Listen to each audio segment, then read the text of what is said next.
So hello everyone, welcome back to YouTube automation master program. अब हमारे topic fundamental of YouTube automation business का ये आखिरी part है, जिसके अंदर मैं आपको छोटी छोटी चीज़ें और समझानी है जो कि बहुत इंपॉर्टेंट है। सबसे पहले समझते हैं सीपीएम वर्सेस आरपीएम। सीपीएम क्या होता है, आरपीएम क्या होता है, इन दोनों में डिफरेंस क्या है। CPM stands for cost per mile, RPM stands for revenue per mile.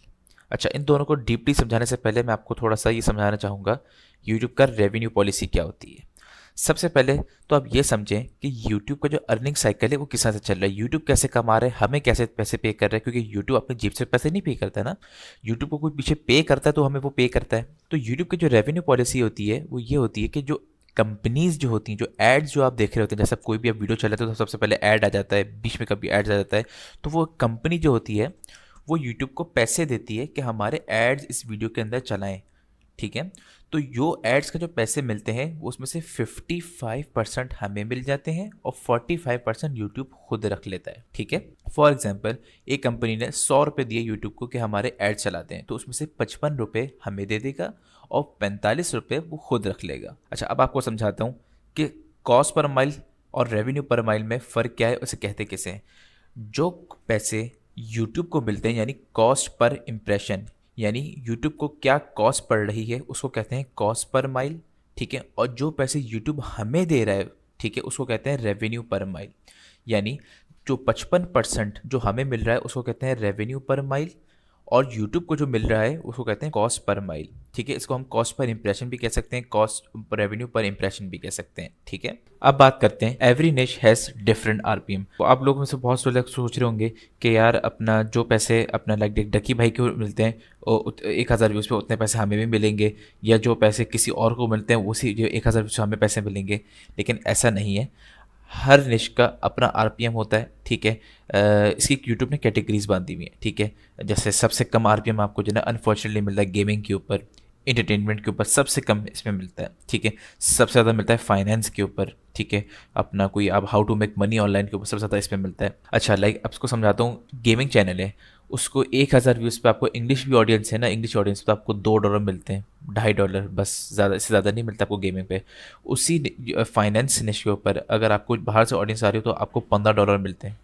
इतना डिफरेंस क्यों है ये, अब ये समझें कि जना यूट्यूब ने इतना ज़्यादा डिफरेंस क्यों किया हुआ निशेस के ऊपर। अब ये समझें, सबसे पहले मैंने आपको समझाया कि जना यूट्यूब जो कमाता है वो एड से कमाता है। ठीक है, जो एड्स आते हैं, एड्स का पैसा मिला, 45% खुद रखा, 55% हमें दे दिया। जो पीछे कंपनीज जो होती है ना वो वेरी कर रही होती है, क्योंकि जो एक कंपनी गेमिंग की कंपनी है, ठीक है, या उसको अपने माउस वगैरह बेचने, गेमिंग माउस बेचने हैं, उसने कोई गेमिंग अपना अपना ये बेचना है, कीबोर्ड बेचना है, तो किसको ऐड दिखाएगा? गेमर्स को ऐड दिखाएगा, या फिर अपना किसी एजुकेशन कंटेंट वाले को दिखाएगा, या फिर किसी लाइक अपना फाइनेंस कैटेगरी के चैनल को दिखाएगा, या किसी कुकिंग चैनल वाले को दिखाएगा। टारगेट ऑडियंस होती है ना, अगर गेमिंग का माउस वगैरह बेचना है तो वो गेमर्स को दिखाएंगे। और अच्छा, गेमर्स से इसलिए क्यों मिलता है, क्योंकि गेमर्स ज़्यादातर अंडर 18 होते हैं। अंडर 18 वालों के पास क्रेडिट कार्ड्स नहीं होता वहाँ पर यहाँ पर हो या वहाँ पर हो, ये यूनिवर्सल है। बच्चों के पास कार्ड्स नहीं होते तो जिन्हें वो खरीद ही नहीं सकते कुछ चीज़ें। ठीक है, तो उसी की वजह से इसका आरपीएम कम मिलता है। अब एक है कंपनी है लाइक कोई अकाउंटिंग कंपनी है, या फिर किसी रजिस्ट्रेशन की कंपनी है, अब उसको चलाने एड्स अपने, तो फाइनेंस की कैटेगरी अंदर चलाएगा, तो वो ज़्यादा पैसे देगी, या फिर कोई गेमिंग कंपनी ज़्यादा पैसे देगी। तो ये डिफरेंस है दोनों में। तो अपना गेमिंग का और इसका एंटरटेनमेंट का आपको मिलता है $2 से $2.5। ठीक है, और उसके ऊपर कैटेगरी है आपकी कुकिंग की है, फिटनेस की है, हेल्थ की है। ठीक है, इसमें आपको मिलते हैं $4 से $5 तकरीबन।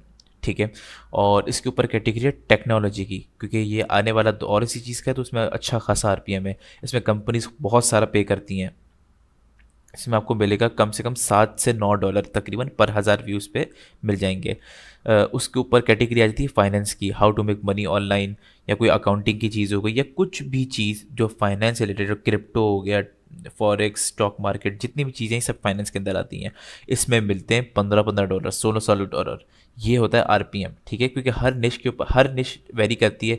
ठीक है, और हर आरपीएम वेरी करता है निश के ऊपर। ठीक है, ओके, सो आगे चलते हैं। How to calculate income of any channel. अच्छा, किसी भी चैनल की इनकम पता लगाने के लिए आपको दो चीज़ों की मेनली रिक्वायरमेंट होती है। एक है आरपीएम ऑफ चैनल, और दूसरा है नंबर ऑफ व्यूज़। ठीक है, चैनल का जो आरपीएम पता लगाना होता है वो थोड़ा मुश्किल होता है, क्योंकि जना आपको एग्जैक्ट नहीं पता होता कि इसमें क्या आरपीएम चल रहा है। ये निश निश वेरी करता है। ठीक है, उसका जियोग्राफिकल लोकेशन बहुत मैटर करती है। ठीक है, और उसकी काफ़ी, क्योंकि आरपीएम जो है काफ़ी डेसिमल्स के ऊपर भी खेल रहा होता है, तो आप एग्जैक्ट पता लगाना मुश्किल होता है। ठीक है, आप पता लगाते हैं नंबर ऑफ व्यूज़ से। आपको बस ऊपर आपको जो है रफली पता होता है कि यार इस निश के अंदर इतना आरपीएम मिल रहा है, तो आपको इतना कैलकुलेट कर लेते हैं आप। ठीक है, सबसे पहले हम चले जाएंगे यूट्यूब के ऊपर। हमें यूट्यूब में, जैसे मैं ये चैनल खोल लेता हूँ फन। ठीक है, ये अपना कंट्रोवर्शियल टॉपिक के ऊपर है। ठीक है, अपना 10 मिनट की वीडियो, 15 मिनट की वीडियो, 22 मिनट की वीडियो, अच्छी लेंथ भी अच्छी है। ठीक है, और इसकी ऑडियंस भी इसकी जना इंग्लिश में वीडियो डाला तो बाहर से ही होगी इसकी। ठीक है, अगर मैं इस चैनल का सिर्फ हैंडल नेम कॉपी करूँ, कॉपी करा और मैं वेबसाइट पे आना है, सोशल ब्लेड नाम की वेबसाइट होगी। ठीक है, काफ़ी मशहूर वेबसाइट है, इसमें हर चैनल की इनकम पता चल जाती है। ठीक है, अब यहाँ पे इसका नाम हमने कॉपी करके पेस्ट कर देना है, तो यहाँ पर आपको इसके स्टैट शेयर हो जाएंगे। ठीक है, पिछले लास्ट 30 डेज़ के अंदर इसके 10.43 मिलियन इसके व्यूज़ आए हुए हैं। ठीक है, तकरीबन 10.5 मिलियन व्यूज़ आए हुए हैं, और इसकी एस्टिमेटेड रेवेन्यू जो आ रहा है उसका 2.6 यानी तकरीबन $2600 से लेकर $41,000 तक आ रहा है। अब आप लोग बोलेंगे यार इतना डिफरेंस, अब ना, अब आपको पता लगाना चाहिए कि जना ये ना ये 26 कमा रहा है ना ही 41 कमा रहा है। ठीक है, अब आपने लगाना है कि 10 मिलियन व्यूज़ हैं, इसको 1 मिलियन व्यूज़ पे इसको तकरीबन यार $3 $4 तो मिल ही जाते होंगे मिनिमम टू मिनिमम। ठीक है, अगर हम इसका मिनिमम भी लगाएं तो ये चैनल कमा रहा है तकरीबन तकरीबन 33 से $35,000 तकरीबन आराम से कमा लेता होगा। तो आपने इस तरह से रफ कैलकुलेट करना है, क्योंकि कैलकुलेशन बहुत रफ होती है इसके अंदर, क्योंकि एग्जैक्ट किसी को नहीं पता होता आरपीएम हर चैनल का क्या होता है। ठीक है, आपने बस नंबर ऑफ व्यूज है जना कैलकुलेट करना पड़ता है। ठीक है, ये नंबर ऑफ व्यूज यहाँ पे देखें, और नंबर ऑफ इनके जना अर्निंग्स देखनी पड़ती हैं। ठीक है, अच्छा, सोशल ब्लेड के ऊपर आपको जना इनके सब्सक्राइबर्स काउंट भी पता चल जाता है। ठीक है, कंट्री भी पता चल जाता है, यहाँ पे भी पता चलता है कौन सी वीडियो पे इसने कितने पैसे कमाए, कितने व्यूज़ पे कितने कमाए। ठीक है, तो इसी तरह अपने कॉम्पिटिटर्स की आप इनकम आप देख सकते हैं। ठीक है, आप उसे कैलकुलेशन कर सकते हैं, और आगे इस सेशन में मैं बताऊंगा कि जिन्हें कैलकुलेशन करना क्यों ज़रूरी है। तो आगे चलते हैं। How to target USA audience. Literally ये इतना पूछे जाने वाला सवाल है। मेरे फेसबुक पर, टिकटॉक पर, इंस्टाग्राम पर, यूट्यूब पर इतने लोग सवाल पूछते हैं कि how to target USA audience, और क्योंकि ये सवाल इतना मशहूर है, और ये भी बताता हूँ क्यों मशहूर है। क्योंकि जिन लोगों को नहीं पता कि जिन्हें इतना सवाल मशहूर क्यों है, वो यूँ है क्योंकि पाकिस्तान के अंदर अगर आपको लोग देखेंगे तो आपको पैसे नहीं मिलेंगे। ठीक है, पैसे मिलेंगे तो, लेकिन वो ज़र्रा बराबर मिलेंगे। अगर यही व्यूज़ अगर आपको यूएसए से आ रहे होंगे तो आप कम से कम 5x 6x 10x तक आपको पैसे मिलते हैं। जैसे 1 मिलियन व्यूज़ आ गए, तो अगर पाकिस्तानी ऑडियंस पाएंगे तो मुझे कितने मिलेंगे, $500 से लेके $1000 बस। और अगर मेरी कोई अच्छी कैटेगरी हुई, एजुकेशन की कैटेगरी हो, और बाहर से व्यूज़ आ रहे हैं, आपको पता है कितने डॉलर मिलेंगे, 6000 से लेके $7000। तो ये फ़र्क है। जब भी हर बंदा बोलता है यार यूएस की ऑडियंस आनी चाहिए, यूएस की ऑडियंस को टारगेट करने के लिए मैं आपको सिंपल आपको चीज़ें कुछ समझाता हूँ, और मैंने शायद पहली वीडियो में भी समझाया था, लेकिन आपको अब डीपली थोड़ा समझाता हूँ और थोड़ा एग्जाम्पल से समझाता हूँ ताकि आपको सही से समझ में आ जाए। ठीक है, यूट्यूब का एल्गोरिथम बहुत स्मार्ट है। ठीक है, यूट्यूब का एल्गोरिथम को पता है कि मैंने क्या, कौन सी वीडियो किसको दिखानी है। ठीक है, अगर आपकी वीडियोस की लैंग्वेज अगर इंग्लिश में होगी तो उसको वहाँ देखा जाएगा जहाँ इंग्लिश बोली जाती है, समझी जाती है, और जो लोग इंग्लिश समझते हैं और इंग्लिश कंटेंट देखते हैं। अगर आप अपनी वीडियोस उर्दू में डालते हैं तो आपको कहाँ से लोग देखेंगे, आपको देखेंगे इंडिया से, पाकिस्तान से, बांग्लादेश से, अफगानिस्तान से, क्योंकि यहाँ पर उर्दू, क्योंकि हिंदी उर्दू एक ही, तो यहाँ पे उर्दू हिंदी एक जैसी है, तो आपको यहाँ से आपको व्यूज़ आना शुरू हो जाएंगे। अगर आप अरबी में डालते हैं तो आपको कहाँ से लोग देखना शुरू कर देंगे, दुबई, सऊदी अरब, बहरीन, कतर, ओमान, यहाँ से लोग, जॉर्डन, यहाँ से देखना शुरू कर देंगे। अगर आप फ्रेंच लैंग्वेज में शुरू वीडियो डालते हैं तो आपको कहाँ के लोग देखेंगे, फ्रांस के लोग देखना शुरू कर देंगे। ठीक है, सो चलते हैं अपने यूट्यूब की तरफ। आप लोगों ने अगर व्लॉगिंग अगर आप लोग देखते हैं तो, या फ़नी वीडियोस वगैरह देखते हैं तो आपने शाम इदरीस, शावेद जाफरी का नाम सुना होगा। ठीक है, मैं आपके चैनल पे खोल के दिखा देता हूँ। इन लोगों को आपने कभी ना कभी देखा होगा। ठीक है, इन लोगों को आप लोगों को याद होगा जब इनकी पहली पहली वीडियोस आती थी, बिल्कुल शुरू शुरू में, जैद अली भी नाम का एक जना ब्लॉगर है, तो ये लोग कनाडा वगैरह में रहते थे। याद है आप लोगों को? अगर इसकी देखें तो आप अगर पूरी वीडियोस खोल के देखें तो कनाडा में रहते थे ये लोग। बहुत सारे लोग बोलते हैं कि जो बंदा कनाडा में रहता है तो वो कोई भी लैंग्वेज वीडियो अपलोड करे उसको कनाडा के लोग देखेंगे। जो बंदा अमेरिका में बैठा हुआ है वो वहाँ से वीडियो अपलोड करे उसको अमेरिका के लोग देखना शुरू कर देंगे। ऐसा नहीं है। शाम इदरीस जब कनाडा में बैठ के वीडियो अपलोड करता था तो उसको कौन देखते थे? पाकिस्तानी उसको लोग देखते थे। याद है हम सबको। तो आप खुद रियलाइज़ करें कि जब भाई तो कनाडा में बैठा हुआ है तो उसको व्यूज़ को पाकिस्तान से क्यों आ रहे हैं? Just because of language. ठीक है, आप शावी जाफरी की देख लें, यहाँ पे जैद अली नाम के भी है, ये बहुत पुराने ब्लॉगर हैं। ओल्डेस्ट में जाएंगे, देखें जैद अली मैंने बिस्कुट फेल चाय, ये सारी पुरानी सारी कनाडा की वीडियोज़ हैं, सारी 10-10 साल पुरानी वीडियोज़ हैं जब ये लोग फ़नी वीडियोस वगैरह बनाते थे। सब के सब जना अब अगर इनके कमेंट सेक्शन में जाएंगे खोलेंगे, सब जगह आपको उर्दू ऑडियंस मिलेगी आपको। ठीक है, यूएसए ऑडियंस को टारगेट करने के लिए आपकी जो वीडियोस की लैंग्वेज है वो इंग्लिश में होनी चाहिए। ठीक है, क्योंकि इंग्लिश में होने का फ़ायदा क्या है, आप इंग्लिश वीडियो अपलोड करेंगे तो आपको यूएस में आएंगे, यूएस से लोग देखेंगे, कनाडा से लोग देखेंगे, ऑस्ट्रेलिया से, पूरे यूरोप में, यूके से, क्योंकि इंग्लिश वर्ल्ड वाइड है। ठीक है, ये नहीं है कि आप इंग्लिश में डालें तो आपको सिर्फ यूएस के लोग देख रहे हैं, नहीं, आपको कनाडा के लोग भी देखेंगे, आपको ऑस्ट्रेलिया के लोग भी देखेंगे। अच्छा, अब आप में से बहुत सारे लोग बोलते होंगे और आपने कभी एक्सपीरियंस किया होगा कि आप लोग जितने भी इंग्लिश में वीडियोस डालते हैं लेकिन 10% 15% इंडियंस भी देख रहे होते हैं। आप बोलेंगे यार मुझे तो इंडियंस नहीं देखने क्योंकि उस पर तो आरपीएम कम मिलता है। ठीक है, तो इंडियंस क्यों देखते हैं? इंडियंस इसलिए देखते हैं भाई 1.5 अरब की आबादी है उन लोगों की। ठीक है, तो कहीं ना कहीं इंडियंस हर जगह होते हैं, हर जगह। कोई भी आप वीडियो डाल दें, किसी भी लैंग्वेज में वीडियो डाल दें, इंडियंस आपको हर जगह मिलेंगे। ठीक है, तो आप उसका रेशो कम कर सकते हैं, उसके परसेंटेज कम कर सकते हैं, लेकिन इंडियंस कभी भी ख़त्म नहीं होने वाले इन टर्म्स ऑफ व्यूवर्स के। ठीक है, तो आपको हमेशा आपको वो देखते रहेंगे। आगे चलते हैं, एवरग्रीन वर्सेस वायरल कंटेंट, ये क्या होता है? अब आपने वर्डिंग से साम कुछ समझ में आ रहा होगा। एवरग्रीन मतलब अपना जो कंटेंट जो हमेशा एवरग्रीन हो, अगर वो वीडियो जैसे आज डाली है तो उसको 5 साल बाद भी व्यूज़ आ रहे हो, 6 साल बाद भी व्यूज़ आ रहे हो। ठीक है, और वायरल कंटेंट वो होता है अभी वीडियो डाली तो अभी एकदम शूट हो गई। ठीक है, तो इसको कहते हैं वायरल कंटेंट और एवरग्रीन। आए थोड़ा सा प्रैक्टिकल भी समझते हैं। अब मेरे सामने ये न्यूज़ चैनल है। ठीक है, अब जैसे आज की ताज़ा खबर न्यूज़ है कि ईरान के जो प्रेसिडेंट है वो अपने हेलीकॉप्टर में क्रैश हो गए। ठीक है, तो इंतकाल हो गया उनका। अब हर चैनल आप देख रहे होंगे कि जरा डॉन न्यूज़ हो गया, समर टीवी हो गया, बोल है, कैपिटल है, जियो न्यूज़ है, सब जगह देखिए एक ही न्यूज़ चल रही है क्योंकि वायरल है, सब जगह व्यूज़ आ रहे होंगे, फुल ऑफ व्यूज़ आ रहे होंगे।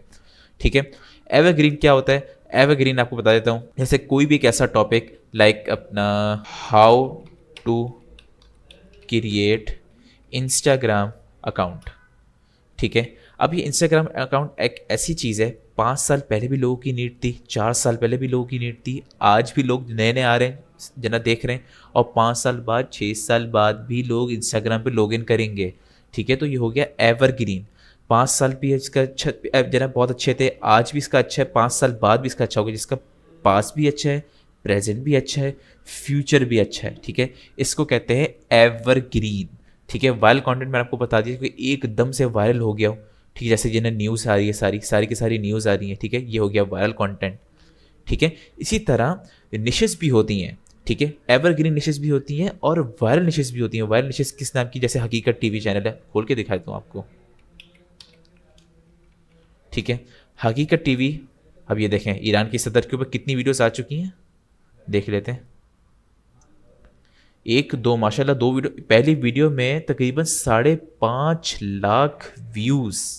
वाओ, 1 घंटा पहले डाली 34,000 व्यूज़। अभी इंशाल्लाह ये 1-2 और वीडियोस आ जाएंगी ईरान के सदर के ऊपर, क्योंकि ये हकीकत टीवी जो चैनल है वो एकदम अपना वायरल कंटेंट के ऊपर है। जैसी न्यूज़ आई यूट्यूब के ऊपर अपलोड कर दी। माशाल्लाह इनकी प्रोडक्शन की जो स्ट्रेटजी बहुत अच्छी है, बहुत तेज़ है और बहुत रफ है इन लोगों की। ये लोग जो ना माशाल्लाह बहुत देर से वीडियो अपलोड करते हैं, एक दिन में 5 वीडियोस। क्या बात है, क्या बात है। और सब पे माशाल्लाह व्यूज़, ऐसा नहीं व्यूज़ नहीं आ रहे सिर्फ अपलोड करे जा रहे हैं, माशाल्लाह व्यूज़ तो देखें आप। ठीक है, तो ये हो गया आपका एकदम वायरल कंटेंट। आप इसी तरह वायरल निशेस भी होती हैं, जैसे हकीकत टीवी वायरल निश है, और अपना जियो न्यूज़ वगैरह हो गई, या कोई भी ऐसी चीज़ जो कि जो दुनिया में वायरल चल रही है, फ़ौरन उसने कॉपी की, स्क्रिप्टिंग की, एडिटिंग की, वॉइस ओवर किया, अपलोड। ठीक है, इसी तरह रिपीट। ये हो गया वायरल निशेस। ठीक है, अब आ जाते हैं अपना कुछ एवरग्रीन निशेस के ऊपर। ओके, तो हमारे सामने बहुत मशहूर चैनल है मैग्नेट्स मीडिया, जो कि आपने सोशल मीडिया पे बहुत सुना होगा इसका नाम।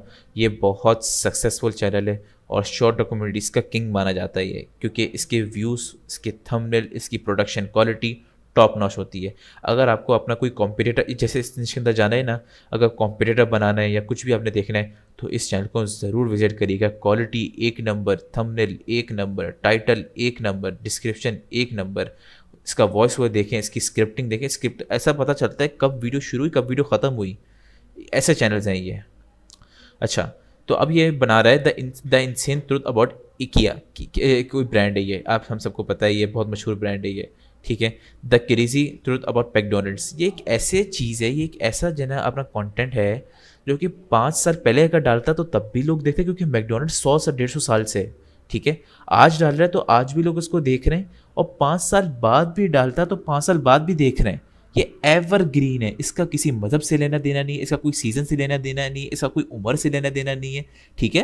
तो इसको कहते हैं एवरग्रीन। मैं हमेशा एक एग्जांपल देता रहता हूँ, इस दफ़ा भी आपको एग्जांपल दे देता हूँ ताकि आपको समझ में आए। ध्रुव राठी आजकल बहुत मशहूर चल रहा है, ठीक है, इंडियन यूट्यूबर है, शायद आप नहीं जानते तो उसको सर्च करके देख सकते हैं, काफ़ी अच्छा है। इसकी भी स्क्रिप्टिंग बहुत कमाल की होती है। अगर आपको कुछ सीखना है ना स्क्रिप्टिंग के बारे में तो इसकी वीडियो ज़रूर देखिएगा, मैं आपको रिकमेंड करता हूँ।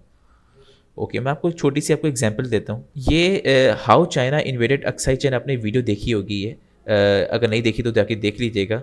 7 महीने पहले वीडियो आई है, 3.6 मिलियन व्यूज़ आए, ठीक है। ये एक ऐसा टॉपिक है, ये इसको कहते हैं एवरग्रीन, ठीक है ना। इसका मतलब इसका कोई सीज़न से लेना देना नहीं है, किसी कुछ भी लेना देना नहीं, कोई भी आए देख सकता है, 5 साल बाद भी लोग इसको देखते रहेंगे।